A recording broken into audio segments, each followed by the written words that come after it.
नमस्कार. रॉयल कारभारीने आपल्या चॅनलवर तुमचे स्वागत करते. मल्हार सुमतीचे 42 भाग आधीच अपलोड केलेले आहेत. ते पाहण्यासाठी कृपया आपल्या चॅनलला भेट द्या. सुमती मल्हार भाग 43. सुमतीकडे आता दुसरा कुठलाच पर्याय नव्हता मल्हारचा ऐकण्याशिवाय. तीच वैतागली या बाबाच्या वागण्याला. मग शेवटी तिनेच मल्हारला धोतर नेसवलं आणि तेही जांभळ्या कलरचं धोतर नेसून मल्हार अजूनच राजबिंडा दिसत होता. सुमतीला आता मल्हारची दृष्टच काढूशी वाटत होती. असं वाटत होतं, माझ्या नवऱ्याला माझीच नजर लागते का काय, बाहेरच्यांचं काय. आणि मल्हारला सुद्धा सुमतीकडे पाहून तसंच वाटत होतं, माझ्या बायकोला फक्त मीच बघायला पाहिजे. मल्हारने सुमतीसमोर एक टिचकी वाजवली आणि सुमतीला म्हणाला, बायको चल, निघायचं आहे ना. इतक्यात आई आतमध्ये आल्या आणि मल्हार सुमतीला पाहतच राहिल्या आणि सुमतीला म्हणाल्या, थांबा थांबा, दोघेजण इथेच थांबा, मला दोघांचा पण छान फोटो घेऊ द्या. आणि सुमती मस्त हास. मल्हार तू पण सुमतीच्या खांद्यावरती हात ठेव, मी दोघांचा पण फोटो घेते. मल्हार आता आईला म्हणाला, बघ सुमती, माझी आई माझ्यापेक्षा जास्त उत्साही आहे आणि तू चला उशीर होतोय, लवकर आवरा.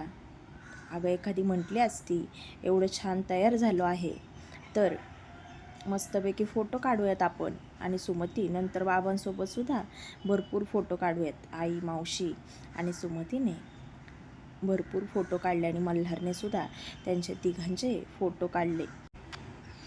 मल्हारने सुमतीसोबत फोटो काढले आणि लगेच बाहेर आले. आई सुमतीला म्हणाले, सुमती अगं गजरा आणला आहे, तेवढा माळ केसामध्ये. मल्हार म्हणाला, मी माळून देऊ का. आई मल्हारला म्हणाली, लवकर गाडी काढ, चला आता लवकर, उशीर होतोय. मी आहे ना, मी माळते तिच्या केसात. विनायक भाऊजी आपल्या आधी पोचले, पण मुहूर्त जायला नको पूजेचा. मल्हार, सुमती, आई, मावशी आता सगळे मंदिरात पोहोचले. सुमतीचे बाबा खालीच थांबले होते त्यांची वाट पाहत आणि मल्हारला म्हणाले, थांबा जावई बापू, तुमचे पाय धुतो. मल्हार म्हणाला, काय बाबा तुम्ही, नको नको. बाबा म्हणाले, अहो असं काय करताय, तुमचा मान आहे तो. बाबांनी आता मल्हारच्या पायावर फक्त पाणी टाकलं. आधीच मल्हारने वॉर्निंग दिली होती की बाबा माझ्या पायाला हात लावू नका, तुम्ही माझ्यापेक्षा मोठे आहात. आणि दोघी पण आता पूजेसाठी येऊन बसले. सुमतीवरून सगळ्यांचं लक्ष हटतच नव्हतं. तिथले लोक सुमतीचं खूप कौतुक करत होती. सगळे म्हणत होते, खरंच सुमतीने नशीब काढलं की तिला शिकलेला, अगदी व्यवस्थित घरदार असलेला आणि दिसायला सुद्धा अगदी राजबिंडा नवरा भेटला आहे. पूजा निर्विघ्न संपन्न झाली. दोघांनी सुद्धा महादेवाचा आशीर्वाद घेतला. आज मंदिरात महाप्रसाद होता. दोघांनी सुद्धा स्वतःच्या हाताने सगळ्यांना जेवण वाढलं आणि मल्हारसुद्धा सुमतीसोबत सगळं आनंदाने करत होता. आई त्यांच्या बहिणीला म्हणाल्या, खरंच मला वाटलं नव्हतं माझा मल्हार एवढ्या शहाण्या मुलासारखा होईल. ही सगळी सुमतीची कमाल आहे. सुमतीने मल्हारला भरपूर बदलला आहे आणि बदलला कशाला पाहिजे, माणसाचा चांगुलपणा असतो, त्याचा चांगुलपणा कधीच हारत नाही. आमचं भाग्य थोर आहे की आमच्या घरात सुमती आली. खरंच लिलू, मी खूप नशीबवान आहे. मावशी आता आईंना म्हणाल्या, काय ग मधू, आपण एक काम करायचं का, सुमती आणि मल्हारला मस्त सरप्राईज देऊयात, म्हणजे ते दोघं पण खूप खुश होतील. काय म्हणतेस तू, द्यायचं का सरप्राईज. अगं पण काय सरप्राईज द्यायचं.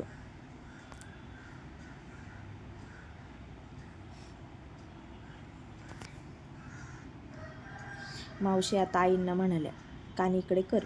आणि आईच्या कानामध्ये सगळा प्लॅन सांगितला आणि आईकडे बघून डोळे मिचकावले. आई मावशीला म्हणाल्या, अगं पण आपल्याला सामान आणून कोण देणार, त्या दामूला सांग ना. अगं पण त्या दामूला येईल का हे सगळं आणता. मावशी म्हणाल्या, आणता येईल. आणि नाहीच म्हणाला तर आपण दोघी बाजारात जाऊ आणि घेऊन येऊयात. एवढं करूच शकतो की त्यांच्यासाठी आपण. काय म्हणतेस तू. ठीक आहे, मी विचारते त्याला. आईने आता दामूला बोलावलं आणि त्याला सगळं सांगितलं.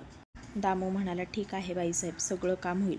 आई दामूला म्हणाल्या, बरं आम्ही संध्याकाळी जेवून येऊ, त्याच्या आधी सगळं व्यवस्थित तयार पाहिजे आणि घरसुद्धा स्वच्छ आवरून ठेव. वरच्या बेडरूमची चावी आहे, ठीक आहे, आणि मी जे सांगितलं तसं काम झालं पाहिजे, समजलं? आईने आणि मावशीने चांगलाच प्लॅन आखला होता. सुमती आणि मल्हारला त्याची काहीच कल्पना नव्हती. सुमती आणि मल्हार आता दोघे पण आई आणि मावशी शेजारी येऊन बसले. मल्हार मावशीला म्हणाला, काय काय मग मावशी, कसं आहे गाव, आवडलं का तुला? मावशी मल्हारला म्हणाली, गाव पण छान आहे आणि गावातली माणसंसुद्धा खूप छान आहेत. आता सगळं आवरून झालं. मल्हार मावशी, सुमती, आई सगळेजण महादेवाच्या गाभाऱ्यात गेले परत दर्शन घ्यायला. सुमतीने अगदी महादेवाला मनापासून प्रार्थना केली, महादेवा, यांचं काम जे काय आणलं आहे ना ते पूर्ण होऊ देत आणि लवकरच मी त्यांच्या बाळाची आई होऊ देत. म्हणजे आम्ही दोघे नाही तर आम्ही तिघे जण, आई आणि आईंना धरून चौघे तुझ्या दर्शनाला येऊ.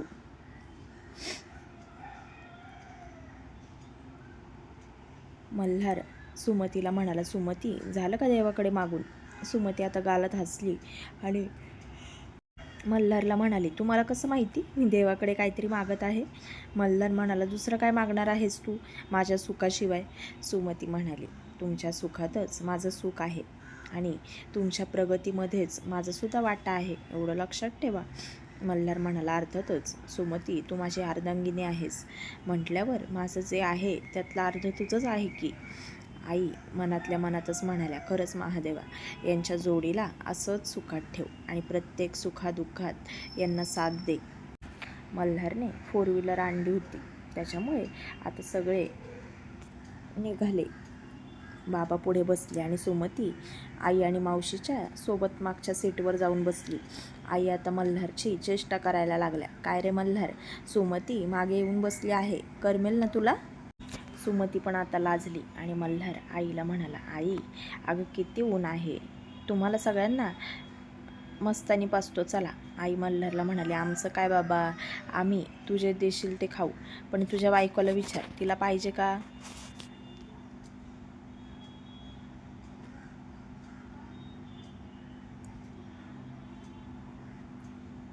सुमती म्हणाली, हो जाऊयात ना, मला पण खूप आवडते मस्तानी तिथली. लहान होते ना तेव्हा बाबा मला घेऊन जायचे आणि नंतर कॉलेजमध्ये मैत्रिणींसोबत पण जायचे.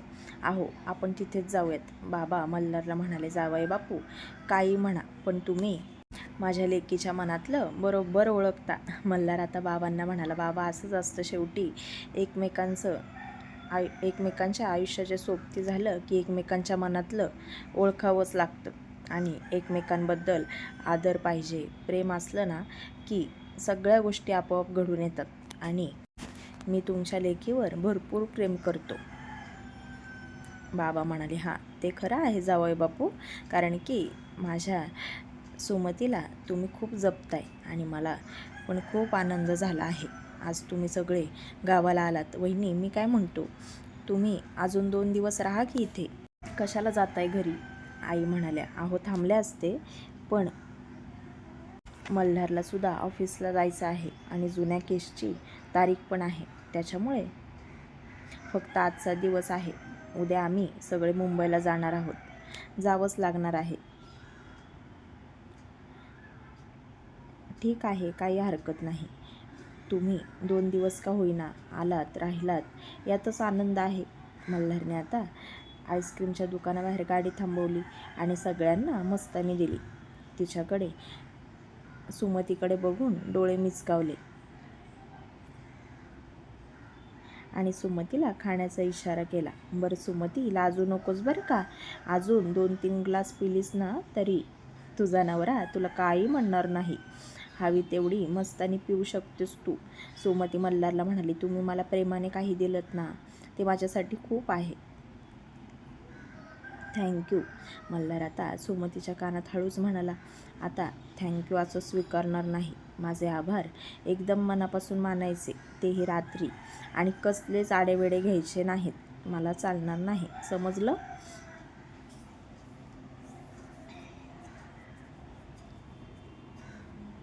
आई मल्हारला म्हणाल्या, मल्हार, निघायचं का? मल्हार सगळ्यांना म्हणाला, अजून कोणाला घ्यायची आहे का परत? आई म्हणाल्या, नको बाबा, आधीच प्रसाद खाल्ला आहे, बस. सुमती तुला? सुमती म्हणाली, नको मला सुद्धा, खूप पोट भरलं आहे आता.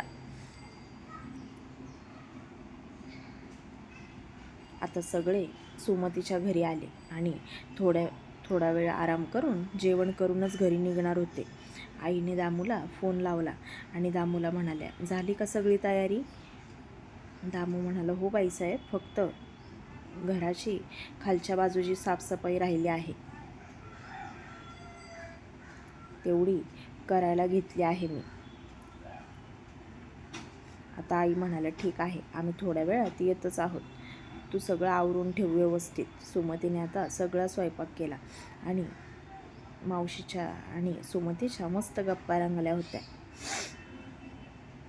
सुमती आईंना म्हणाली, आई आपण सगळेच जेवून घेऊयात. सुमतीने बाबांना आणि मल्हारला दोघांनाही बोलवलं आणि सगळ्यांना जेवायला वाढलं. बाबा सुमतीला म्हणाले, सुमती खाऊन घेतो, कारण की परत तू येईपर्यंत मला वाट पाहावी लागणार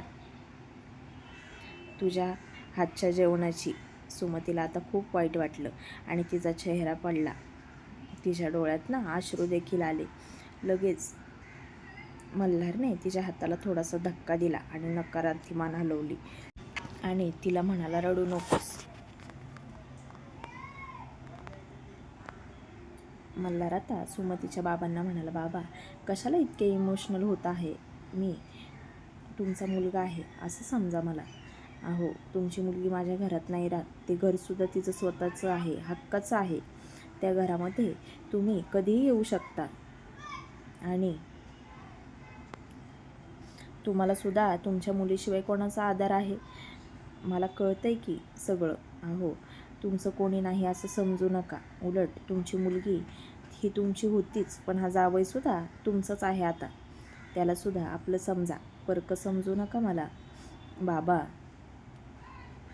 आणि आमच्या घरी तुम्ही कायमचे येऊन राहिलात ना, तरी मला काही प्रॉब्लेम नाही. उलट आता सुमती तुमच्यावर लक्ष ठेवतेच, पण माझंसुद्धा पूर्ण लक्ष असणार आहे तुमच्याकडे, समजलं ना? आणि आता कसलाच विचार करू नका. पाहिजे तर तुम्हाला करमणार नसेल तर तुम्ही पण चला आमच्यासोबत मुंबईला. पाहिजे तितक्या दिवस तुम्ही राहू शकता.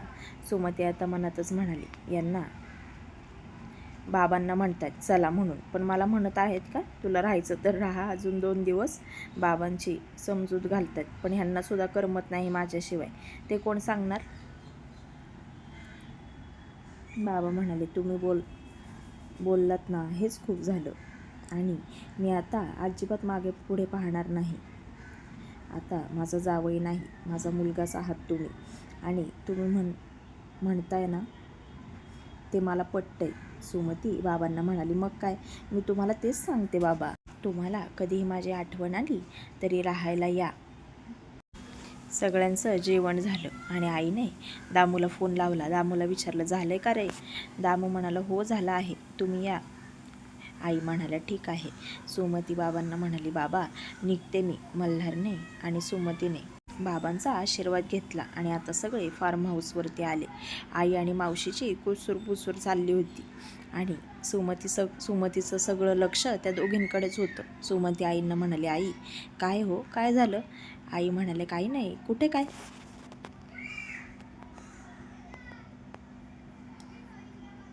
मल्हार आणि सुमती एकमेकांकडे बघून लाजत होते, हसत होते आणि एकमेकांना डोळ्यांनीच इशारा करत होते. मल्हार आईला म्हणाला, आई मला तर खूप झोप आली आहे, मी जातो बेडरूममध्ये.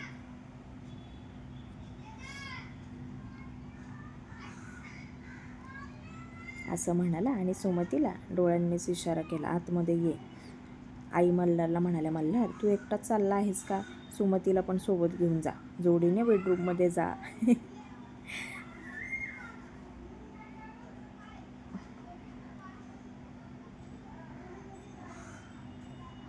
मल्हार आणि सुमतीला आईचं वागणं काहीच समजत नव्हतं. मल्हार म्हणाला, ओके ठीक आहे, बरं तुम्ही दोघी पण झोपा आता. आणि सुमती, उद्या सकाळी लवकर उठायची काही गरज नाही, आरामात उठलीस तरी चालेल.